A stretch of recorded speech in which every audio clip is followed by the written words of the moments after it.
Halo sahabat Banyuasin dimanapun berada.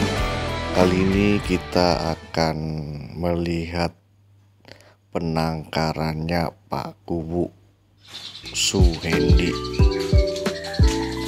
Beliau merubah rumah kosong ini menjadi lahan usaha, yaitu penangkaran murai batu dan lobet.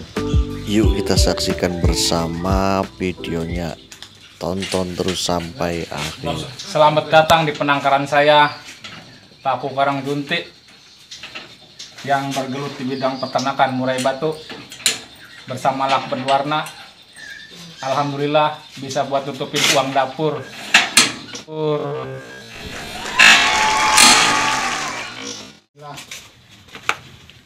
Kandangnya meminimalisir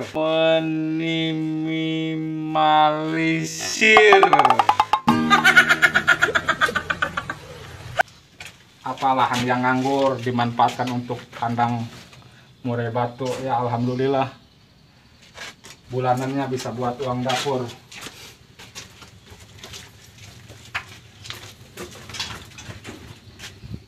Ini ternak ada 4 kotak sama di sebelah utara.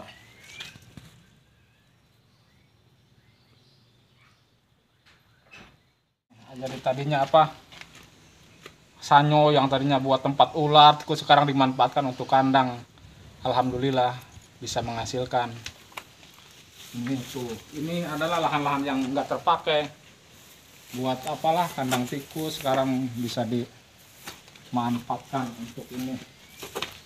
Ini tadinya bekas apa, dapur nggak kepake, hawuk apa namanya buat masak nasi, itu dimanfaatkan. Ini tadinya apa, bekas inilah nggak kepake lah, harus dimanfaatkan untuk kandang. Ini kamar mandi yang nggak kepake, bisa bikin kandang juga. Ini anakannya 3-4 sekali anakan, sebulan sekali. Anakannya bagus-bagus.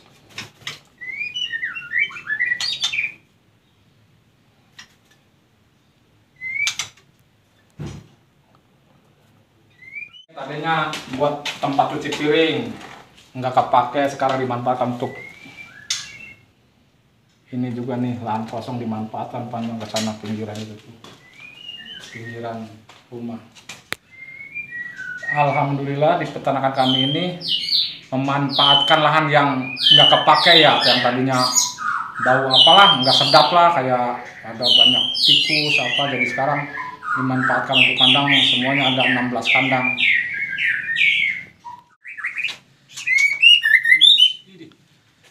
Lagi ambil tuh lanangnya, mau nesok di gawa-gawan tempat kontes. Bener, ampun gak bisa mau dari murid salah ya. Ya nggak duit ya, ini kan aku di loteng bu. Kita hanya lihat juga ini di loteng ada ternakan lakbet warna. Nah ini anakan murainya tinggal 2, tadinya ada 10. Mari ke atas Pak Bayu, aku ini ternakan lakbetnya ada 11 kandang lakbet warna. Ini karena kosong di atas, nggak pernah di ini, jadinya dimanfaatkan untuk lakbet warna. Nah, sekarang harganya lagi ambruk. Assalamualaikum warahmatullahi wabarakatuh. Selamat berjumpa kembali di YouTube channel Banyuasin. Kali ini kita akan mereview narasumber dari Bapak Kades Karangjunti, Bapak Suhendi, mengenai bagaimana memanfaatkan rumah kosong menjadi lahan yang produktif. Mari kita langsung saja ke narasumber untuk berbincang-bincang, menggali sejauh mana wawasan dan pengetahuan mengenai murai dan burung lakbet. Ketertarikan Bapak terhadap murai itu sejak kapan, Pak? 2003 itu saya dolanannya Anis Bata, terus kontes. Jadi riwayat hidup saya lah ya intinya ya. pertama tuh ke Korea 3 tahun ya, 3 tahun pulang Iya. Terus jadi guru berapa semester lah, terus sampai seneng burungnya, burung tuh burung anis bata dulu mah. Terus jadi guru tuh mungkin nggak ada bakat apa gimana ya, ini jadinya curhat ya. oh iya. Ya. Berangkat lagi ke Korea 10 tahun nggak pulang-pulang ke sini. Wah, rame banget ini burung. Saya jadinya tertarik lagi sama burung. Kebetulan waktu tahun 2000 saya pulang tuh 2014, 2015 tuh ini burung rame banget ya. Akhirnya saya tertarik, wah ini murai Medan nih kayaknya rame. Jadi Ya langsung tadinya apa biasa pertama tertarik itu pertama kali ada ketertarikan pada langsung burung murai. iya murai. Oh, Karena anis itu waktu saya pulang itu udah sepi lah, nggak Iya. ada penggamarnya ya. iya. Jadi yang ramai itu murai, jadinya saya tertarik dengan murai. Belilah berapa biji, berapa ekor. Nah, terus Suka. pengetahuan terhadap murai waktu itu sudah ada pembekalan ilmunya atau hanya otodidak atau gimana? Otodidak Oh. ya. Kebetulan Referensi kepada iya, teman-teman terus ya gitu. kebetulan seneng lah. Waktu pertama saya sering dibohongin sama Oh, bakul-bakul iya. itu, jadi beli burung, wah ini Medan, nggak taunya burung bordan ya. Kualitasnya juga Kualitas belum. iya, terus karena belum hafal ini Iya. Medan yang kayak bagaimana, seperti apa. Itu jaraknya Iya. berapa tahun untuk supaya tahu bahwa itu benar-benar burung yang berkualitas? Lama itu saya pertama tuh ternak burung murai 2015. Iya. 2015 itu saya setahun itu nggak produksi, nggak nelor. Iya. Ada pertama ada tiga kandang. Iya. Yang di atas itu Awal tadi itu, ya, iya. yang di atas tuh 3 kandang itu. Itu mulai pertama kali ada ketertarikan ingin menernak sendiri gitu. Iya. Terus kesulitannya pada awal-awal menernak itu apa? Kesulitannya menjodohkan itu. Burung. Ya kan siapan, banyak Iya. ceweknya siapan, yang lakinya juga siapan. Itu kalau menjodohkan itu kadang kalau lakinya terlalu nurut itu galak dia biasanya. Si betinanya itu dibantai, punya sampai kepalanya botak tuh, mati. Kadang lagi itu kan sibuk ke sawah juga ya, banyak ngejodohkan. Kan biasanya 3 malam dulu ditaruh di kurung kotak, Oh iya. kurung kotak lah ya tuh, kurung yang itu digantungkan di kandang tuh 3 malam, 3 hari 3 malam. Biasanya udah 3 hari 3 malam tuh sorenya itu dilepas. Sorenya kan dipantau, kalau ngejar disemprot. Kalau ngejar disemprot jantannya itu. Paginya kan saya nggak kekontrol, kadang ke sawah pulang jam 12 siang. Tahu-tahu udah mati betinanya. Itu sampai berapa tahun gejala-gejala seperti itu? Ya cepet lah paling juga ya, Oh. sambil jalan. Jalan-jalan. Pinternya tuh sambil jalan. Oh. Lah, kan semakin tahun semakin banyak itu Pak ya. Nah, Iya. untuk perkembang biaknya itu melihat dari kondisi manuk yang begitu banyak, melihat kondisi lapangan yang begitu luas, Bapak itu punya ide untuk mengembangkan peternakan itu menjadi besar. Terus apakah nanti kedepannya itu akan menjadi sebuah penangkaran yang besar juga itu Pak? Iya. Ya pengennya sih seperti itu ya, seperti itu. Tapi kan mungkin nanti waktu yang akan menjawab. Ya Iya. betul. Iya. Menjawab.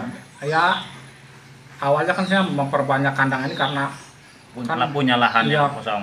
itu 1 tahun itu saya baru produksi burung. Tadinya tuh ya ada pertama kali itu yang burung tuh 1 kandang itu ya udah 4 kali nelor, Oh. nggak netes-netes.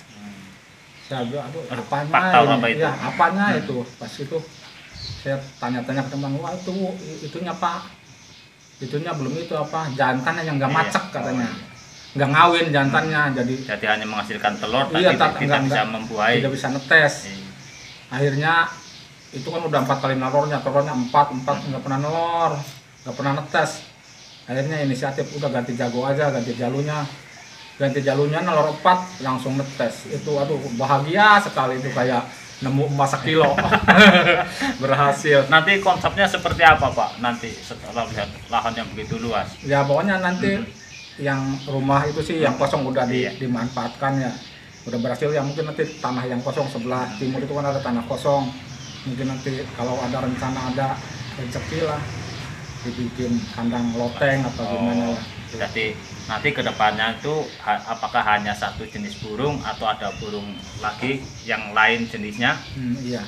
Ya rencana sih ada ya, mungkin nanti apa wambi, cecakrowo, pokoknya burung-burung yang nilai ekonominya lumayan. Kayak kemarin juga pernah saya eksperimen wambi sejodoh. Berhasil. Udah enggak setahun enggak nelor, enggak produktif, akhirnya ditukar lagi sama murai yang prestasian.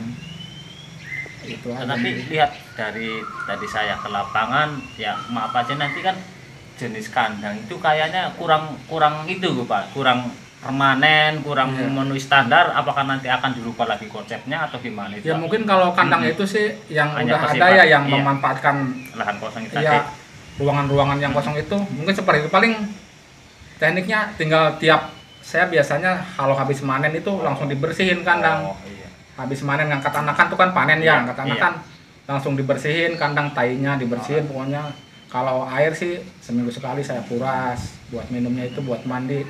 Kalau paling tekniknya itu aja, yang penting sering dibersihin kandangnya, jadi bakteri-bakteri tuh nggak terlalu ini. Secara ekonomi apakah nanti menguntungkan dan bagaimana cara pemasarannya supaya produksi burung Bapak itu bisa laku di luar itu Pak? Kalau apa namanya secara ekonomi? Secara ekonomi sih lumayan ya. Saya berarti sebulan itu minimal tuh 6 ekor sebulan. Kadang 10, kadang 12, kadang 8, kadang 9 tergantung anakannya. Kadang ada yang 4, satu sangkar itu ya, ada yang 3, ada yang 2, ada yang 1 kadang. Malah kadang ada yang ejong. Itu jadi memang ya, cukup ya lumayan gitu Pak. Iya, lumayan lah buat uang dapur mah. Nah, nanti setelah itu bagaimana cara pemasarannya Pak supaya kalau pemasaran kami di sini ya kadang banyak bakul yang datang ke sini, kadang ada yang penggemar kan. Itu melalui media sosial. Enggak, saya pada tahu sendiri ya. Pada tahu sendiri ya. Jadi sudah terkenal lah istilahnya. Ya udah nyampe kemana-mana lah, ring di sini. Sampai ke sana tuh apa? Tanggungan ke selatan itu apa namanya? Sindang Jaya juga. Saya pas main tenis ke sana. Pak Kuku, saya punya anakan dari Pak Kuku, dan masa? Sindang Jaya itu yang dekat ya kan dari sono Cikusal ke selatan lagi, gunung.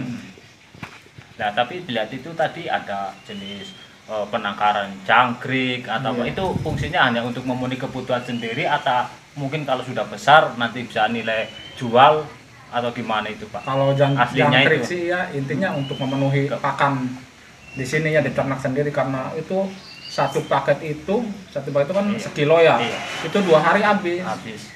Jadi untuk meminimalisir ya pakan jangkrik itu supaya tidak terlalu mahal, jadi inisiatif dikitong aja sendirilah, ternak sendiri. Nah, kalau berhasil kedepannya apakah nanti akan ada nilai bisnisnya atau dijual atau gimana itu Pak? Kadang kan suka lebihan tuh, suka banyak temen yang datang ke sini beli per paketnya, kadang tergantung harga di pasaran, kadang 40, satu kadang 35, kadang 30, tergantung pasaran jangkriknya. Jadi tidak hanya untuk kebutuhan sendiri, tapi juga nanti kalau melebihan over kapasitas produksi ya bisa nilai jualnya juga bisa banyak. Sekarang kalau burung itu penggemarnya luar tapi biasa itu sekarang. Tidak hanya memanfaatkan itu jangkrik. Selain itu kalau kita berbicara soal bisnis, nanti apakah nanti kedepannya itu bisa nanti menjual ya aneka macam itu, pakan atau aksesoris kandang atau apa itu kedepannya atau gimana itu Pak? Kalau ke depan sih mungkin nanti lihat situasi ya. Situasi aja. Belum ada kepikiran ke sana, tapi lebih fokusnya ke bagaimana cara menernak murai, menghasilkan yang banyak gitu itu.